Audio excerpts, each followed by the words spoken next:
श्रीमद् भगवद गीता के 6वें अध्याय का हम लोग मनन कर रहे हैं। 6वें अध्याय का नाम ध्यान योग है।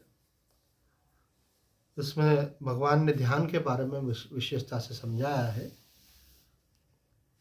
पर ध्यान में प्रवेश कैसे हो पहले वो भगवान समझाना चाहते हैं। क्योंकि कई लोग ये प्रश्न पूछते हैं कि भाई हम ध्यान करते हैं तो हमारा ध्यान नहीं लगता है। तो उसी बात को भगवान ने दूसरे श्लोक में भी समझाया था और उसी को अन्य प्रकार से भगवान इस तीसरे श्लोक में भी स्पष्ट करते हैं। स्पष्ट करते हुए भगवान कहते हैं, अरुरुक्षोर्मुनेर्योगम कर्म कारणमुच्यते योगारूढ़स्य तस्यैव शमः कारणमुच्यते। श्लोक का भावार्थ है, योगारूढ़ होने की इच्छा वाले मुनि के लिए कर्म ही करना कहा है और जो योगारूढ़ है उसके लिए शम ही कर्तव्य है। अब इस श्लोक के अर्थ को हम थोड़ा खोल करके देखेंगे, अर्थात सरल करेंगे इसको। तो इसकी व्याख्या में शंकराचार्य जी महाराज कहते हैं कि जो ध्यान योग में स्थित नहीं रह सकता, ऐसे योगारूढ़ होने की इच्छा वाले कर्म फल त्यागी पुरुष के लिए ध्यान योग पर आरूढ़ होने का साधन निष्काम कर्म ही बतलाया गया है। मनुष्य का ध्यान को नहीं लगता है कि कहीं ना कहीं उसका मन चला जाता है। तो कहाँ चला जाता है? जहाँ उसकी आसक्ति होती है।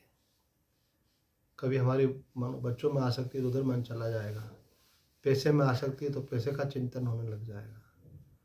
कभी समाज में हम मान प्रतिष्ठा चाह रहे हैं, कुछ सम्मान चाह रहे हैं और कहीं उसमें कोई कमी आ रही है तो उस तरफ ध्यान चला जाता है।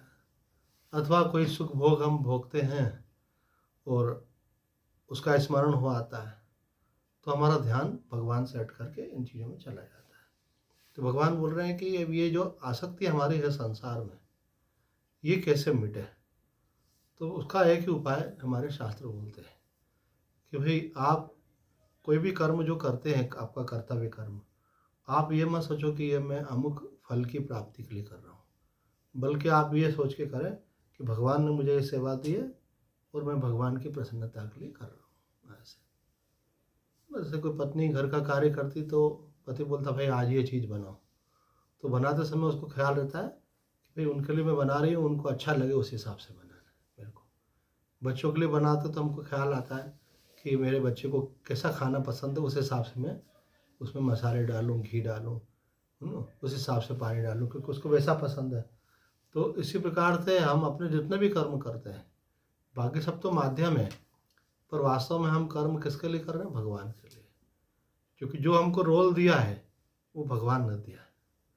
हमको लगता है हमने अपनी स्वेच्छा से ये कार्य का चुनाव किया है कि भाई मैं एक गाड़ी सुधारने का काम करता हूँ, कि मैं एक इंजीनियर हूँ, कि मैं एक व्यापारी हूँ, कि मैं गृहिणी हूँ, है ना। अथवा जैसे मैं बोलूँ कि मैं साधु हूँ, तो ये मैं अपनी मर्जी से नहीं बनाऊँ। हमको लगता है कि हमने चुनाव किया, पर ये भगवान की कृपा से होता है और भगवान की योजना में भगवान जिससे जो करवाना चाहते हैं वो कराते हैं। तो काम किसकी इच्छा से कर रहे हैं? भगवान की इच्छा से। किनका कर रहे हैं? भगवान का। तो हमारी दृष्टि किस पे होना चाहिए? भगवान पर। नुकसान तो कुछ भी नहीं होगा उसमें। भाई आप काम करोगे तो संसार में उसका फल तो मिलेगा ही सही। अब आप मानो अच्छे से भोजन बनाओगे तो बच्चे और पतिदेव प्रसन्न होंगे सही कि भाई बहुत मम्मी ने बहुत अच्छा खाना बनाया, हमारी मिसेस ने खाना बहुत अच्छा बनाया। मेहमान आएंगे तो वो भी बोलेंगे कि बहन जी बहुत अच्छा भोजन बनाते हो आप।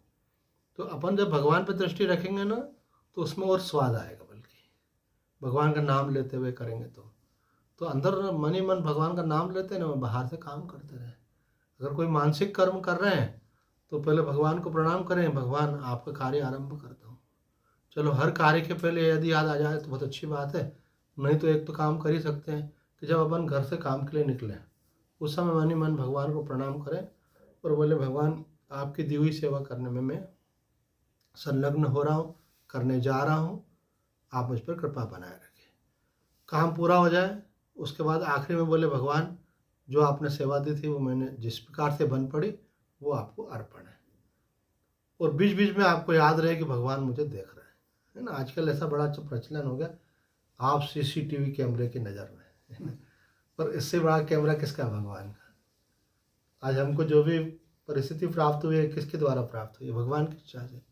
भगवान का एक नाम रमन महर्षि जी कहते हैं कर्म फलदाता। तो हमने पिछले जन्म में जो कर्म किए थे अथवा पिछले जन्मों में जो कर्म किए थे उसके अनुसार हमारा इस जन्म का भाग्य बना है, प्रारब्ध बना है। तो किसी को संसार में ज़्यादा दुख आते हैं, किसी को कम दुख आते हैं, किसी को ज़्यादा सुख मिलता है, किसी को कम सुख मिलता है। तो ये देने वाला कौन है? भगवान है। भगवान ने हमारे निर्धारित किया कि हम मनुष्य योनि में आए, हम स्त्री बने कि पुरुष बने, है ना। फिर हम किसी कैसे घर में पैदा होते हैं, है ना। अच्छे संस्कार वाले परिवार में पैदा होते हैं कि खराब जगह पैदा होते हैं।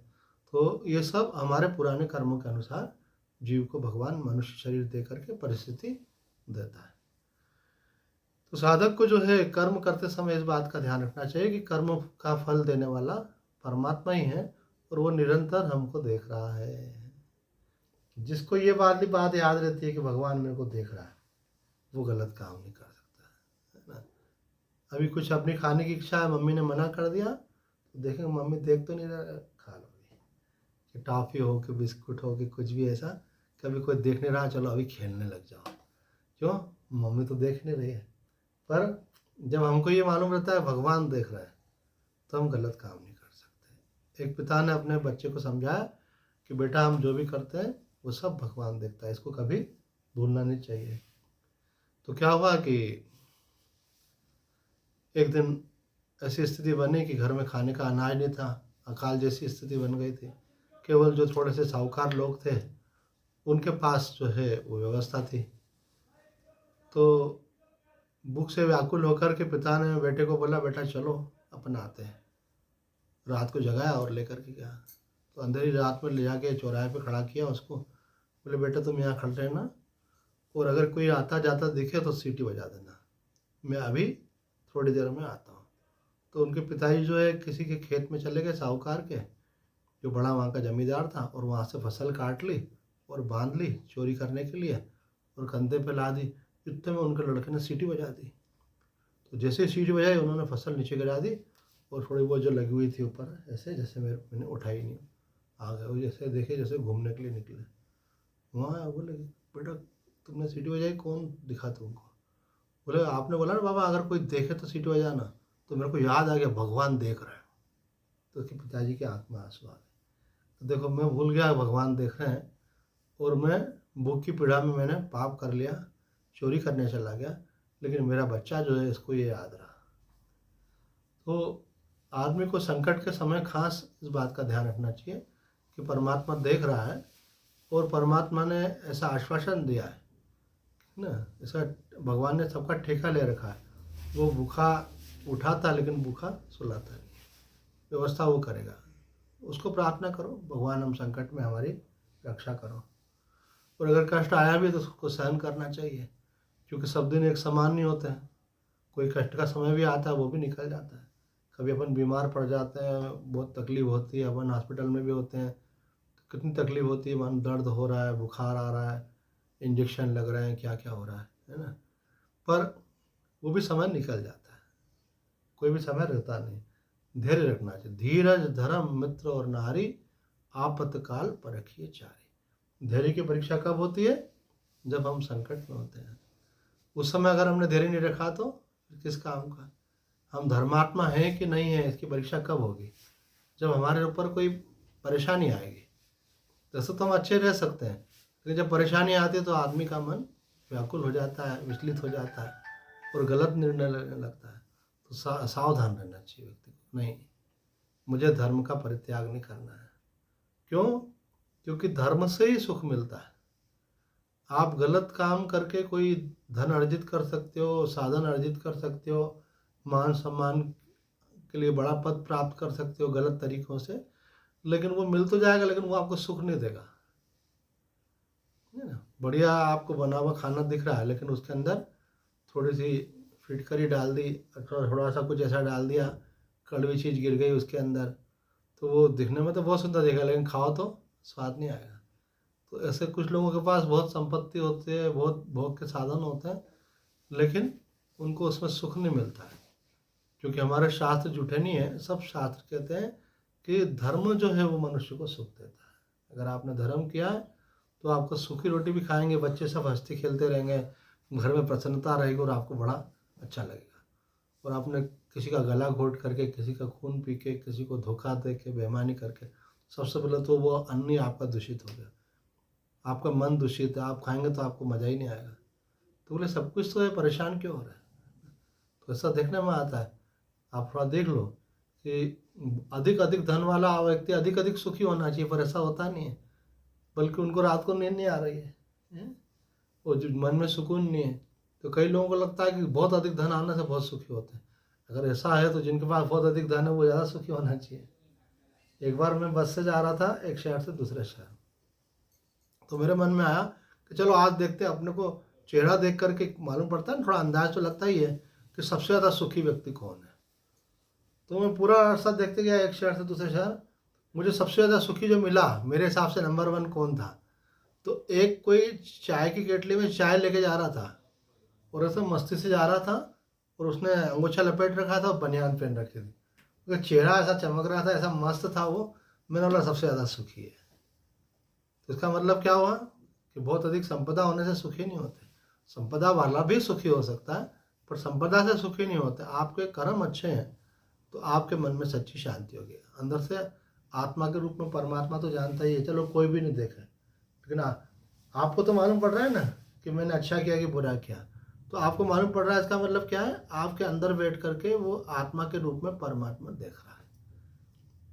आप दूसरों की नज़र में अच्छे हो सकते हैं, लेकिन आपको खुद को मालूम होता है कि मैं कितना पापी हूँ, मैं कितना गलत सोचता हूँ, मेरी दृष्टि कितनी गलत है, मैं कितना अनुचित हूँ। लोग आपको बोलेंगे वाह वाह भाई आप बहुत बढ़िया आदमी। क्यों? क्योंकि लोग दूसरों के सामने अपने साथ ड्रामा कर देते हैं, लोग अरे वाह वाह बहुत बढ़िया आदमी। लेकिन अपने मन में क्या विचार चल रहे हैं वो अपने को तो मालूम रहता है। आप साक्षी हो अपने विचारों के। तो इसलिए कहते हैं कि आप इस बात की सजगता रखो कर्म करते समय कि मेरे को भगवान देख रहे हैं और भगवान ने मुझे ये सेवा दी है। और उसके बाद जो भी आपको फल मिले है ना, तो उसको फल को क्या समझो कि भगवान का दिया हुआ प्रसाद है। जैसे मंदिर में जाते हैं तो कभी चने चिरौंजी मिल सकते हैं, कभी पेड़ा मिल सकता है, कभी फल मिल सकता है। तो जो भी मिलता है अपन उसको मस्तक से लगाते हैं, हृदय से लगाते हैं, वही भगवान का प्रसाद है ना, श्रद्धापूर्वक उसको ग्रहण करते हैं। तो उसी प्रकार से ये जीवन भी एक भगवान का मंदिर है, ये सब जगह परमात्मा ही है और उनकी योजना में सब कुछ चल रहा है। तो जो भी कर्म करें उसके बाद परिणाम के रूप में हमको कभी अनुकूलता आती है, कभी ज़्यादा अनुकूलता आती है, कभी कभी प्रतिकूलता भी आती है। तो कहना ठीक है भाई, ये भगवान ने जो परिस्थिति दी है, तेरा भाना मीठा लागे, राजी है हम उसी में जिसमें तेरी रजा। उससे क्या आपके मन में संतोष रहेगा, अगले दिन अच्छे से काम कर पाएंगे। अब आज तो परिस्थिति कठिन आ गई, लेकिन कल अच्छी आए इसके लिए आपको कल अच्छा काम करेंगे तो अच्छी आएगी। और आज से इतने विचलित हो गए मैं तो जाऊँगा ही नहीं काम पे, और मेरा तो काम बिगड़ गया, मेरे को तो काम में रुचि ही नहीं है, तो ऐसे तो चलती नहीं दुनिया। तो आपको अपना कर्तव्य तो करना है और प्रसन्नतापूर्वक करना है, और जीवन में बाधाएं आए तो उसके लिए पहले से तैयार रहना है। ऐसा सोचना भी नहीं चाहिए कि हमेशा गुड्डी गुड्डी हो, कभी मीठा तो कभी कड़वा भी होता है ना। कभी हलवा खाने को मिलता है तो कभी करेला भी खाना चाहिए, वो भी स्वास्थ्य के लिए अच्छी चीज़ है। ऐसा नहीं सोचना चाहिए कि एक ही एक चीज़ हमेशा हो, बल्कि एक ही चीज़ हमेशा हो ना तो वो भी मोनोटोनस हो जाती है, मतलब उससे भी आदमी बोर हो जाता है। तो अपने अंदर तैयारी रखना चाहिए। आप सोचो ना, भगवान श्री कृष्ण का अवतार हुआ, क्या उनके जीवन में संकट नहीं आया? कितने राक्षस उनको मारने के लिए गए। भगवान श्री राम का अवतार हुआ, उनके जीवन में संकट नहीं आया क्या? उनको राज सिंहासन मिलने वाला था और वनवास मिल गया, कितने सारे असुरों के साथ युद्ध करना पड़ा, रावण उनकी पत्नी माता सीता को हरण करके ले गया, युद्ध करना पड़ा। तो भगवान अवतार लेके सिखाते हैं कि जब मेरे जीवन में ये सब है, संघर्ष है, तो आप तो मनुष्य हो और आप ऐसे कैसे अपेक्षा करते हो कि हमारे जीवन में कोई संकट नहीं हो। संकट हो लेकिन उसको हम शूरवीरता के साथ सामना करेंगे, धैर्य नहीं खोएंगे, धर्म का त्याग नहीं करेंगे, अपना कर्तव्य समझ करके उसके साथ संघर्ष करेंगे। वही व्यक्ति सफल भी होता है जो व्यक्ति धैर्यपूर्वक धर्मपूर्वक अपने कार्य में लगता है। तो भगवान यहाँ कह रहे हैं कि अरुरुक्षोर मुनेर योगम कर्म कारण उच्यते। अगर आपका मन ध्यान में नहीं लग रहा है तो इसका मतलब आपके मन में कुछ संसार का आकर्षण है, मोह है, वासना है।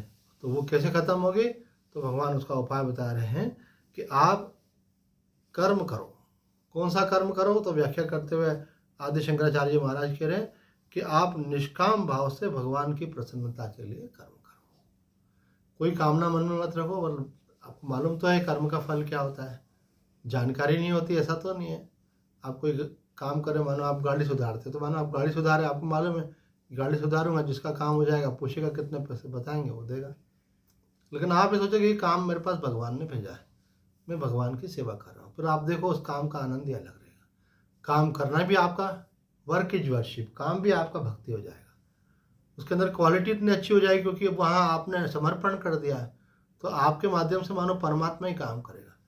कोई बोलेगा अरे भैया आपका काम बहुत परफेक्ट रहता है ना, तो परफेक्ट तो रहेगा ही ना, क्योंकि संसार में सबसे परफेक्ट कौन है? भगवान।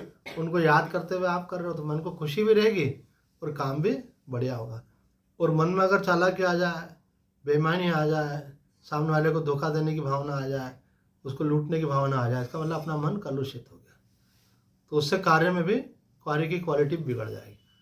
वाइब्रेशन काम करते हैं, हमारे मन में खराब विचार आ जाएंगे तो उसके मन में भी विचार आ जाएगा, उसके मन में भी आएगा अरे यार काम तो करा रहा हूँ, पता नहीं है सही करेंगे कि नहीं करेंगे, कहीं मेरे साथ बेईमानी तो नहीं कर लेंगे। तो आदमी के जैसे अपने भाव होते हैं ना, भाव तरंगे जाती हैं। जैसे मैं कुछ बोल रहा हूँ तो आप सुन रहे हैं, जरूरी नहीं है मैं बोलूँ तो ही सुनो आप।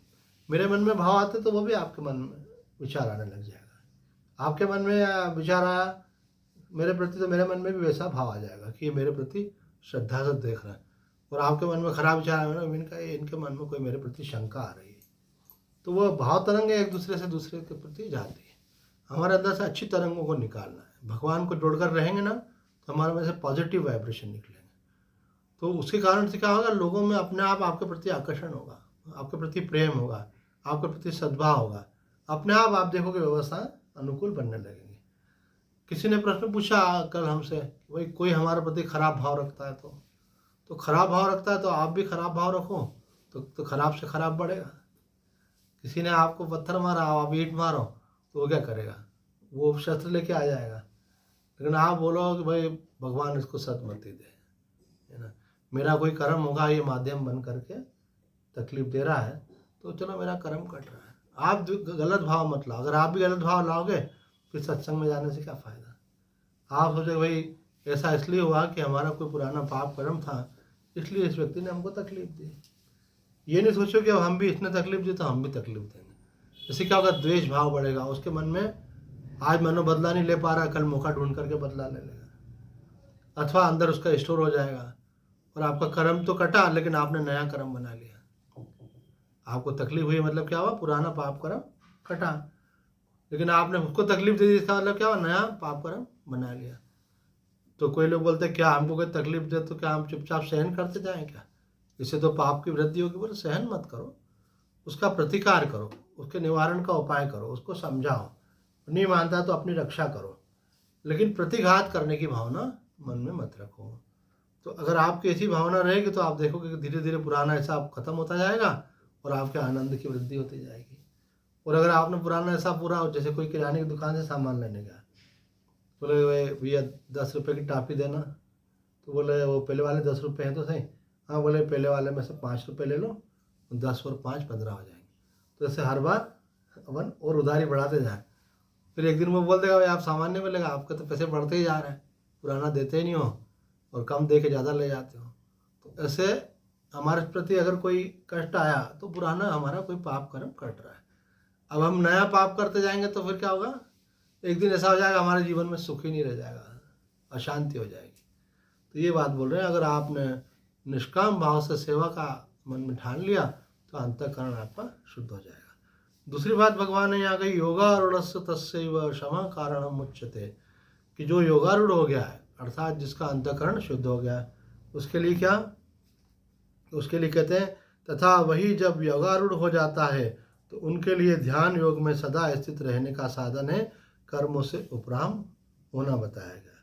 जितना जितना कर्मों से आप उपराम होते जाएंगे उतना उतना ही जितेंद्रीय साधक का चित्त समाहित अर्थात अंदर आत्मा में परमात्मा में लीन होने लगेगा। इसका मन शुद्ध हो गया, उसका ध्यान लगने लगा। अब ध्यान लगने लगा तो क्या करें? बोले आप जितना जरूरी है केवल उतना ही व्यवहार करो, फालतू व्यवहार मत करो, केवल आवश्यक व्यवहार करो और बाकी समय क्या करो, बोलो बाकी समय भगवान के ध्यान में रहो। ऐसे, क्योंकि भगवान के ध्यान से आपके जीवन में आनंद ही आनंद, शांति ही शांति, प्रेम ही प्रेम, मस्ती मस्ती, ऐसा जीवन आपका होने वाला है। आपका जीवन धन्य हो जाएगा। तो करना क्या पड़ेगा उसके लिए कि अपने व्यवहारों को समेटो। इधर घूमने जा रहे हैं, उधर घूमने जा रहे हैं, इससे मिल रहा है, उससे मिल रहा है। आजकल मोबाइल के आगे लोग मोबाइल पे ही लगे रहते हैं, बातें ही करते रहते हैं। बच्चे भी जो है गेम ही खेलते रहते हैं। तो थोड़ा अपना जो अपना कर्तव्य वो करना चाहिए। मैंने पढ़ाई करना अपना कर्तव्य, पढ़ाई करो। जो काम धंधे वाले वो काम धंधा करें। ऐसे आजकल तो कोई अंकल आया तो उसका मोबाइल भी लेके खेलने लग जाता है, पापा पापा पापा का भी लेके खेलने। तो उससे क्या होगा, आपका मन चंचल हो जाएगा, व्यर्थ चीज़ों में लगा कर रहोगे। तो मनोरंजन ज़्यादा नहीं करना चाहिए। मनोरंजन कितना करना चाहिए, जैसे आटे में नमक है ना, सब्जी में आपने नमक डाला, थोड़ा सा डालो तो अच्छा बनेगा, और ज़्यादा डाल दिया तो खराब। तो आप दिन भर मनोरंजन ही करते रहोगे तो अपना काम कब करोगे, भगवान की भक्ति कब करोगे, है ना, समाज के लिए कुछ कैसे करोगे। तो वो हमको थोड़ा सा केवल मन को रिलैक्स करने के लिए, थोड़ा सा रिलैक्स हो गए फिर अपने कर्म में लग गए। तो यहाँ कह रहे जितना जितना कर्मों से आप उपराम होंगे उतना ही जितेंद्रिय साधक चित्त, उसका चित्त समाहित होता जाएगा, अर्थात उसका ध्यान में मन ज़्यादा लीन होगा। अपन जितने लोगों से मिलो ना, उनकी बातें दिमाग में घूमती। एक ये बड़ी बीमारी आजकल ये है कि टेलीफोन पे व्यक्ति, दूर दूर बैठे हुए व्यक्ति से बहुत बातें कर रहा है, घंटों घंटों बात कर रहा है। और इन्होंने और बिगाड़ दिया अनलिमिटेड प्लान दे करके, है ना। पहले आदमी को पैसे का ख्याल आया था, तो थोड़ा कम बात करता था, तो भी वो करता ही जाता है। भाई फ़ोन फ्री में बात कर सकते हो, लेकिन ऊर्जा तो खर्च हो रही है आपके बोलने में, थकावट तो होती है, और जो बातें करी वो भी तो दिमाग में घूमती है, और उतना समय भी तो चला गया। देखो ऊर्जा गई आपकी, पैसा तो चलो ठीक है, आपने प्लान ले लिया, आप नहीं जा रहा है, वो तो एक बार दे दिया आपने, लेकिन आपकी ऊर्जा जा रही है, आपका समय जा रहा है, और उसके बाद में मन की शांति जा रही है। बाद में वो सब चीज़ें दिमाग में घूमती हैं। इसलिए जितना आवश्यक हो उतना। शक्ति की उपासना का एक मतलब होता है कि शक्ति का सम्मान करना। शक्ति की उपासना हम बोलते हैं जगदम्बा भवानी जो है शक्ति स्वरूपा है। तो वो शक्ति स्वरूपा जो है वो हमारे अंदर शक्ति रूप से है। तो हम शक्ति का अपव्यय नहीं करें, दुरुपयोग नहीं करें। ज़्यादा बोलने वाले क्या शक्ति का अपव्यय कर रहे हैं। तो हमको क्या चाहिए, शक्ति का संचय करें। इसलिए जो बड़े बड़े महात्माओं का हम देखा कि जिनको भगवान की प्राप्ति करनी होती है तो वो मौन रख लेते हैं। अखंडानंद जी महाराज ने भी 1 साल का मौन रख लिया।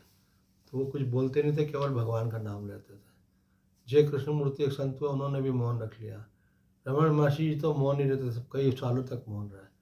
जैसे जिसको वो क्या होता है, ऊर्जा बचती है अपनी, और उस आप बोलोगे तो आपका ध्यान संसार में रहेगा, कुछ नहीं बोलोगे तो मन में जप चलेगा। आप चाहते हो कि मैं जप करूं, पर जब तब करोगे जब आपका मन लौट करके आएगा। अगर कहीं कहीं लगा रहा तो जप कैसे करोगे। तो मानसिक जप करने के लिए भी आपको वाणी का व्यवहार सीमित करना चाहिए। तो यहाँ कह रहे हैं कि जितना जितना संसार से उपराम होंगे, है ना, जो जरूरी है उतना तो करना ही चाहिए, लेकिन जो अनावश्यक है उसका सबका परित्याग करते जाएंगे तो आपके ध्यान योग में आगे आगे और ऊंची स्थिति बनती जाएगी। उड़िया बाबा जी कहते हैं यहाँ पे भगवान ने कहा अरुरुक्षेर मुनेर योगम कर्म कारण उच्यते। अरुरुक्ष का मतलब तो आप समझ गए कि जो ध्यान करना चाहता है लेकिन ध्यान जिसका अभी लगता नहीं है उसको कर्म करना चाहिए। तो यहाँ पे अरुरुक्ष और मुनेर योगम, मुनि शब्द का प्रयोग किया। तो बाबा कहते हैं मुनि बोधवान को कहते हैं, मतलब जिसको ब्रह्म ज्ञान हो गया, परंतु यहाँ जिज्ञासु को ही मुनि कह दिया। जो ध्यान लगाना चाहता है उसी को भी मुनि कह दिया। क्यों? क्योंकि उसका लक्ष्य भी उसी ज्ञान की प्राप्ति है, उसी ब्रह्म की प्राप्ति है, भगवान की प्राप्ति है। करना चाहता है, कर नहीं पा रहा है, पर लक्ष्य तो उसका वही है। इसलिए प्रशंसा में मानो उसको बोल दिया कि तुम भी भाई मुनि हो, क्योंकि उधर जाना चाहते हो। दूसरी बात भगवान ने यहाँ पे जो कही है कि आपको कर्म कौन सा करना है, निष्काम।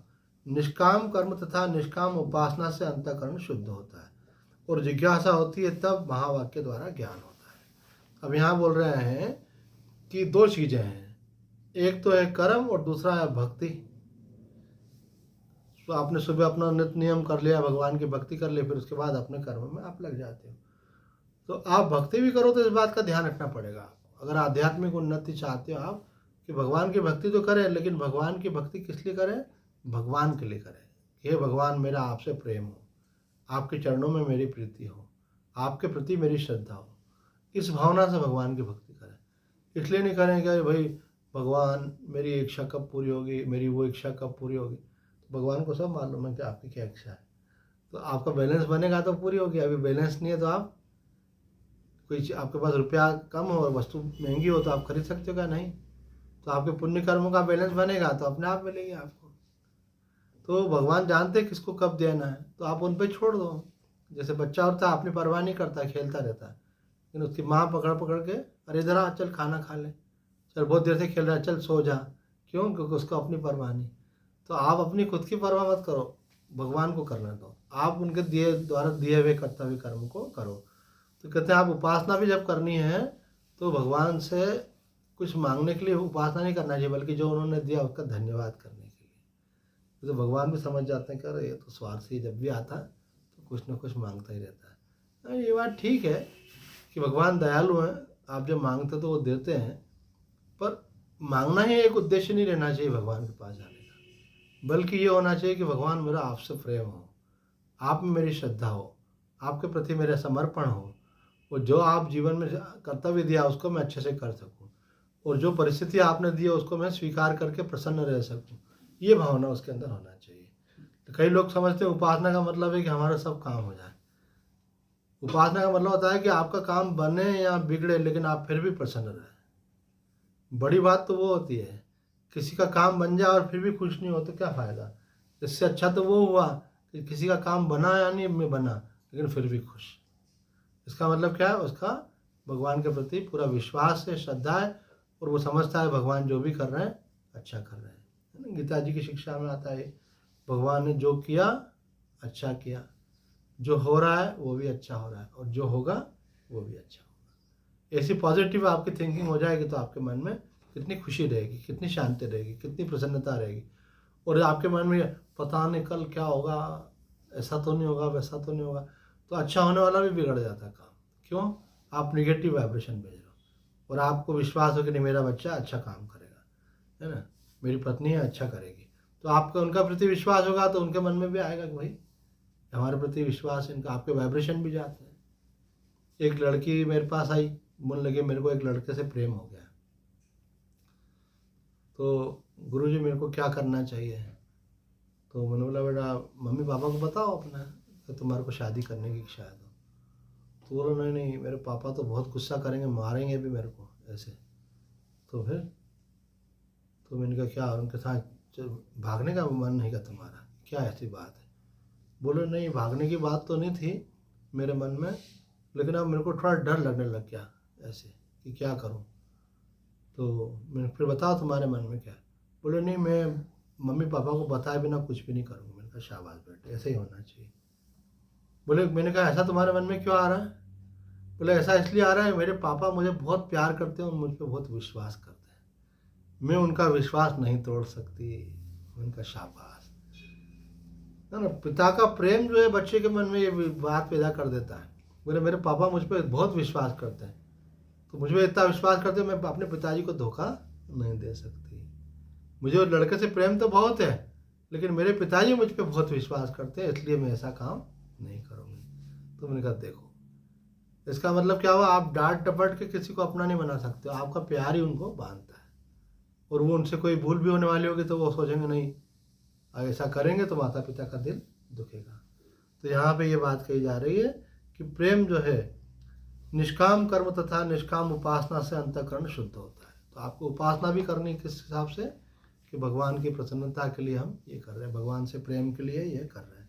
तो उससे क्या होगा, आपका मन शुद्ध हो जाएगा। जो कहते हैं जब मन शुद्ध हो जाता है ना तो असली काम जिसके लिए भगवान ने भेजा वो अंदर जागृत होता है। वो क्या है कि मुझे ये जानना है कि भगवान कौन है, ये आपके अंदर जिज्ञासा हो जाएगी। भगवान का वास्तविक स्वरूप क्या है, फिर गुरुदेव आपको उपदेश करेंगे, उसी को महावाक्य बोलते हैं। बोले परमात्मा और तुम अलग नहीं हो बल्कि एक ही सच्चिदानंद स्वरूप चेतना है, और वही आपको मैं रूप में अनुभव होती है, और वही परमात्मा अर्थात परमात्मा और आप अभिन्न हो। आपको उतना बड़ा जो अंतिम ज्ञान है ब्रह्म ज्ञान, उसकी प्राप्ति हो जाएगी। किससे? जब आपका मन शुद्ध हो जाएगा। आगे दूसरी बात कही गई यहाँ पे उड़िया बाबा जी ने, शम शब्द का अर्थ है नाम रूप का बात करके आत्मा में स्थित होना। अब जिसका अंतःकरण शुद्ध हो गया, अब उसका उपाय क्या बताया कि शम कारणम उच्यते, अर्थात उनको क्या करना चाहिए, शम का अर्थ करते हुए कह रहे कि भाई ये जो नाम रूप दिख रहा है ये नहीं है, वास्तव में ये परमात्मा ही है ना। कोई अंगूठी दिखती है, कोई चेन दिखती है, कोई टॉप्स दिखता है, लेकिन होता क्या है, सोना। कोई लहर दिख रही है, बुदबुदा दिख रहा है, लेकिन है क्या, जल। ऐसे शक्कर के खिलौने, कोई हाथी दिख रहा है, कोई घोड़ा दिख रहा है, लेकिन है क्या, शक्कर। तो जिसको ध्यान लगाना उसको कोई ध्यान में कोई कोई चीज़ें दिखती है, तो बोले इस रूप में परमात्मा, पत्नी के रूप में भी परमात्मा, बच्चों के रूप में परमात्मा, मित्र के रूप में परमात्मा। तो जो दिखे सबको परमात्मा परमात्मा परमात्मा। तो आपका ध्यान किसमें से चला गया, सबसे हट के परमात्मा में चला गया। तो कहते हैं नाम रूप का बात कर दो, वो सारे नाम उसी के हैं, सारे रूप उसी के हैं, क्योंकि परमात्मा ही पहले था और अंत में परमात्मा ही रहेगा। और बीच में परमात्मा ने क्या करा, अपनी माया शक्ति से अनेक रूप बन गए उसके। शास्त्र हमारा बोलता है एको हम बहुश्याम, एक से भगवान अनेक हो गए। तो वो कौन था एक, वो एक परमात्मा ही है, और वही अनेक रूपों में। तो आपको जिसका भी ख्याल आए तो सोचना है इस रूप में भगवान है ना। माता आनंदमयी ने एक सूत्र दिया है कि आपको ध्यान लगाना है अथवा आपको चिंतन करना है, आपको परमात्मा की अनुभूति करनी है, आपको सच्ची शांति चाहिए, तो उसका उपाय क्या, कि जो भी आपके सामने आए तो एक प्रश्न पूछ लो अपने अंदर से कि इस रूप में कौन। तो आपको अंदर आंसर मालूम होना चाहिए, इस रूप में परमात्मा।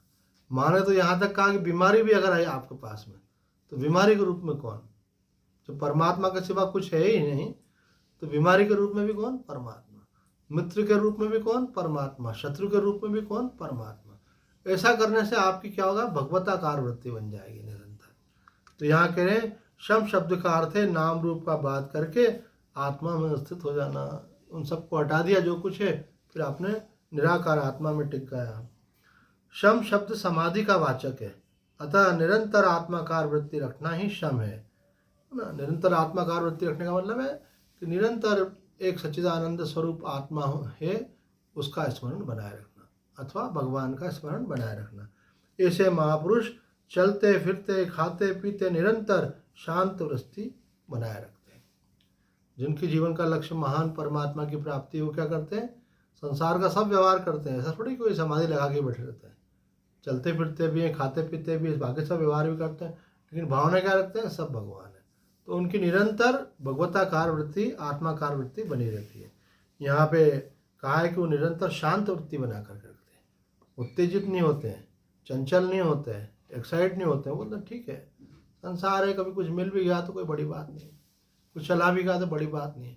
तो क्या लेके आए थे और क्या लेके जाएंगे, संसार है, कभी कुछ मिलता है और कभी कुछ चला जाता है।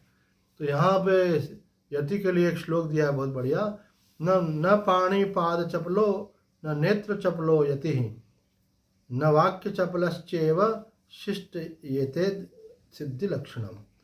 अर्थात यति के हाथ पैर नेत्र कुछ भी चंचल नहीं होते हैं।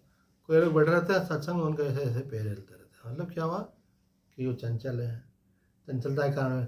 कई लोग बैठे रहेंगे इधर देखेंगे उधर देखेंगे, इसका मतलब क्या हुआ, नेत्र चंचल। कोई बैठे रहेंगे उनका ऐसे हाथ में छल्ला घुमा रखा है, घुमा रहे हैं तो हाथ चंचल हो रहा है। तो ज़्यादा इधर उधर देखना, हाथों को हिलाना, पैरों को हिलाना, ये सब क्या है, चंचलता का लक्षण है। तो बोले हाथ पैर नेत्र कुछ भी चंचल नहीं होने चाहिए, और न वाणी ही चंचल होनी चाहिए। तो कभी कुछ बात कर रहे हैं, कभी कुछ बात कर रहे हैं, ज़रूरत नहीं है वो बात कर रहे हैं, फालतू विस्तार कर रहे हैं, तो इसका मतलब क्या, वाणी की चंचलता। तो बोले यह शिष्ट पुरुष का लक्षण है, जिसमें चंचलता नहीं है, शांति है, उसका मतलब है कि वो अच्छा साधक है, इसका मतलब है वो भगवान का भक्त है, इसका मतलब है उसको परमात्मा की प्राप्ति करनी है, इसका मतलब है कि वो जीवन में सर्वोच्च उपलब्धि करने के लिए समर्थ हो गया। क्यों कि उसका सब तरफ से जो चेतना थी वो एकाग्र हो गई, मन की चंचलता दूर हो गई। अब मधुसूदन सरस्वती जी कहते हैं, भगवान ने जो यहाँ बात कही है, अरुरुक्षोर मुनेर योगम कर्म कारण उच्चते, तो मधुसूदन सरस्वती जी कहते हैं अंतःकरण की शुद्धि रूप वैराग्य पर आरूढ़ होने की इच्छा वाले, कर्म फल की तृष्णा का त्याग करने वाले के लिए भगवत अर्पण बुद्धि से किया हुआ शास्त्र विहित नित्य कर्म योगारूढ़ होने में साधन रूप से अनुष्ठेय है। ये बोल रहे हैं कि जो भी कर्म करो, जैसे हमने आरंभ में कहा था ना, उसको भगवान को अर्पण कर दो, भगवान जैसा मेरे से बन पड़ा, अब ये आपको अर्पण है। हर कर्म जो आपके जीवन में आपने किया है वो सब हाथों हाथ अर्पण कर दो, अथवा शाम को आकर के सुबह से शाम तक का, रात को सोने के पहले भगवान दिन भर में जो मैंने किया वो सब आपको अर्पण है। उनकी आज्ञा लेकर गए और बाद में आकर के उनको अर्पण कर दिया। तो बोले आप इस प्रकार से करोगे और कोई फल की तृष्णा नहीं रखोगे। ये तो आदमी काम करके कल्पना करता है ये मिल जाएगा वो मिल जाएगा। बोले आप फल की तृष्णा मत करो, कर्म अच्छे से करो तो कर्म का फल तो अपने आप आएगा ही सही। तो ऐसे इस प्रकार से जो कर्म करने वाला है उसको धीरे धीरे संसार की आसक्ति कम होती जाती है। वैराग का मतलब होता है विगत राग, आसक्ति से रहित। न उसको धन की आसक्ति है, न मान सम्मान की आसक्ति है, न भोगों की आसक्ति है। ऐसी स्थिति जिसकी है उसका अंतःकरण शुद्ध कहलाता है। अंतःकरण मतलब मन समझ लो। मन में अशुद्धि क्या है? अनेक प्रकार की वासना है।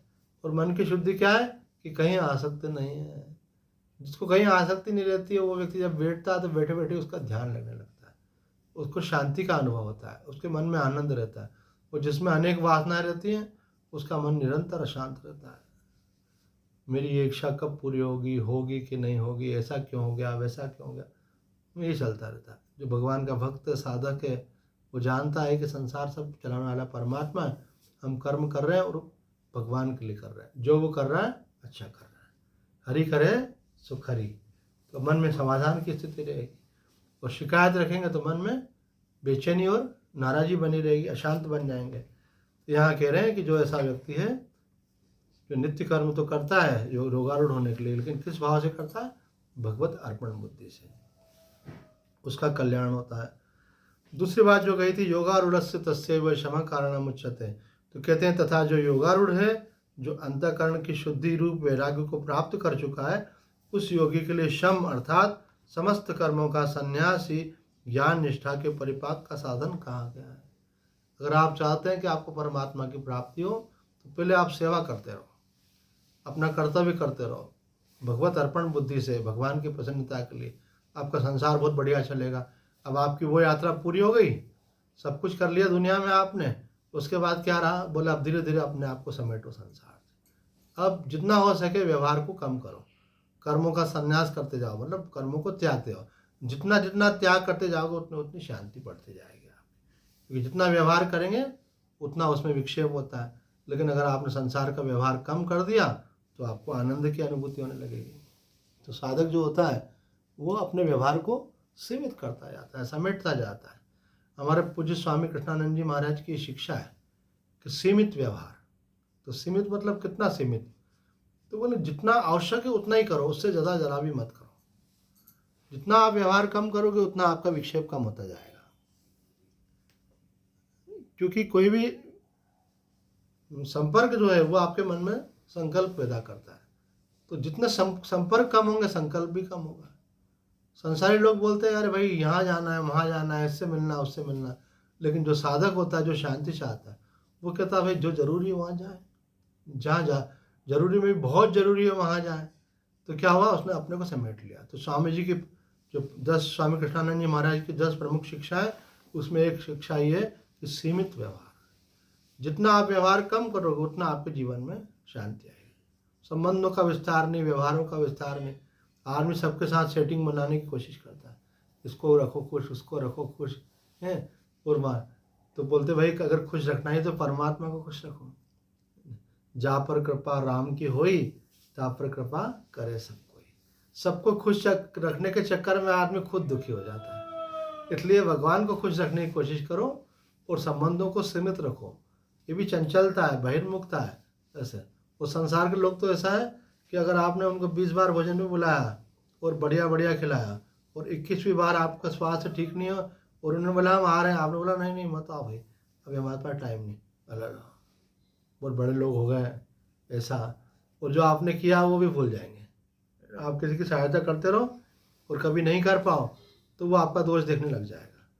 इसलिए करना चाहिए, लेकिन आपको ये है कि जितना आप सीमा में रह करके करो, किसी चीज़ की भी अति मत करो। ज़्यादा आप व्यवहार का विस्तार करोगे तो वो आपके विक्षेप का कारण बनेगा। तो यहाँ पे मधुसूदन सरस्वती जी कह रहे हैं कि धीरे धीरे योगी को क्या करना चाहिए? समस्त कर्मों से उपराम होना चाहिए, क्योंकि इसी के द्वारा उसकी ज्ञान निष्ठा का परिपाक होता है। ज़्यादा व्यस्त नहीं रहना चाहिए, धीरे धीरे समय निकाल करके सत्संग करना चाहिए, स्वाध्याय करना चाहिए, है ना, अपना मन साधना में लगाना चाहिए। ज़्यादा व्यस्त कौन रहता है? जो ज़्यादा अशांत रहता है, तो अशांति से बचने के लिए अपने को व्यस्त कर लेता है। ज़्यादा व्यस्त कौन रहता है? जिसमें ज़्यादा वासना होती है, वो वासना की पूर्ति के लिए। अथवा व्यस्त कौन रहता है? तो बोले जिसको सेवा करनी है। ठीक है भाई, अच्छी बात। अगर आप सेवा करने के लिए व्यस्त हो तो आपका मन शुद्ध होगा। फिर मन शुद्ध होना लक्ष्य नहीं है, शुद्धि के द्वारा फिर आपका मन जब शुद्ध हो गया तो आप ध्यान लक्ष्य, क्योंकि आपको यात्रा तो अंदर की है ना, अंदर प्रवेश नहीं हो रहा था, इसलिए आपने ये सब किया। तो स्वामी जी कहते हैं निष्काम भाव से दूसरे के लिए कर्म करने से करने का वेग मिट जाता है। आप अपने लिए कर्म करोगे तो वासना बढ़ती जाएगी, लेकिन अगर दूसरे की सेवा की भावना से करोगे तो धीरे धीरे कर्म का वेग मिटता जाएगा। वेग मिट जाने से साधक योगारूढ़ हो जाता है, अर्थात समता में स्थित हो जाता है। उसका कहीं रागत द्वेष नहीं रहता। ये पहचान है कि आपके अगर रागत द्वेष शिथिल हो गए तो आप समता में स्थित होंगे। आप समता में स्थित हो रहे हैं कि नहीं हो रहे हैं, वो इस चीज़ से मालूम पड़ता है कि आपका कहीं राग द्वेष तो नहीं हो रहा है ना। किसी को अपना मानना, किसी को पराया मानना, किसी परिस्थिति को अच्छा मानना, किसी को खराब मानना, कभी खुश होना, कभी दुखी होना। लेकिन अगर आप में समता आ गई तो अनुकूल, प्रतिकूल, हानि, लाभ, जय, पराजय, उसमें आप शांत बने रहेंगे। आगे कहते हैं योगारूढ़स्य तस्यैव शम कारणम उच्यते। योगारूढ़ होने पर शांति की प्राप्ति होगी आपको। अर्थात जब आपका मन में आसक्ति नहीं रहेगी, मोह नहीं रहेगा, राग द्वेष नहीं रहेगा, तो क्या होगा? फिर शांति की प्राप्ति। अंतःकरण शुद्ध हो गया है, इसकी पहचान क्या है? सेवा क्यों की थी? शांति मिले। अब आपका अगर आपको सेवा करके शांति मिली है क्या? अगर मिली है इसका मतलब आपने ठीक ठीक सेवा करी है। फिर क्या करना है? तो बोले शांति की प्राप्ति होती है। उस शांति का भी उपभोग न करने से परमात्मा की प्राप्ति हो जाती है। शांति भी मन की स्थिति है, और परमात्मा में स्थिति के लिए मन से भी परे जाना है, तो उसमें भी आसक्त नहीं होना है। एक आखिरी बात जो स्वामी जी कहते हैं, जो समता में स्थित होना चाहते हैं उसे निष्काम भाव से कर्तव्य कर्म करना उपाय है। कर्म करते समय राग द्वेष नहीं हुए तो समझना चाहिए कि समता में स्थिति हुई। जब शरीर आदि असत पदार्थों को संसार की सेवा में लगाकर उससे अपना सर्वथा संबंध विच्छेद कर लेता है, तब असत के त्याग से उसका चित्त स्वतः शांत हो जाता है। और वो बताया जैसा कि शांति में सुख नहीं लेने से परमात्मा की प्राप्ति हो जाती है। उपाय क्या बता रहे हैं यहाँ पे? गंभीर उपाय बता रहे हैं कि जब तक आप संसार के साथ संबंध मानोगे तब तक जो है आपको उसके साथ आसक्ति बनी रहेगी। संसार के साथ संबंध माना, नाता एक राम जी से दूजा नाता तोड़ दे। अर्थात संसार के संबंध कैसे हैं? टेम्परेरी। और परमात्मा के साथ संबंध कैसा है? परमानेंट। यहाँ के संबंध क्यों है? कोई पुराना हिसाब किताब है इसलिए मिला है। अपना हिसाब किताब पूरा हर व्यक्ति अपनी यात्रा में आगे निकल गया।